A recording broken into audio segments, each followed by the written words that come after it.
Hey everybody, and welcome back to our channel. In today's video, we are going to learn how to enable autocorrect in our Android phone, or as turning on spell check. So let's just get started. In order to enable it, you can access your settings app on your Android device for that. And once you access it up, you can scroll down and go to the section for general management. So go ahead and tap on it, or you can even head over the system, and from here you can look out for language or a keyboard option.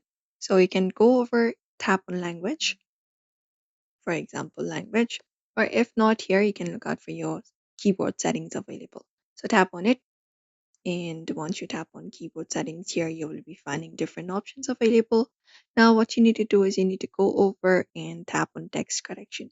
So you can look out for those option of text correction, etc., from the given options. So for example, we have this option for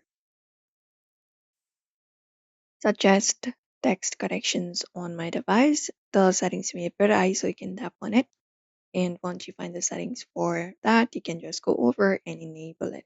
So we have this language option available. You just need to enable it by tapping on the toggle option right beside it. You can even tap on manage apps.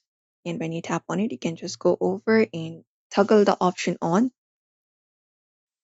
in the applications where you would like to enable it. So you can scroll down and basically toggle it on. So for example, if CapCut, you can toggle it on for CapCut and enable it. And you can just go over and select the apps where you want to receive the assistant suggestions while typing. So therefore, these are some of the solutions. I mean, this is how you enable autocorrect. So do not forget to give this video a like and also subscribe for more tips and tutorials.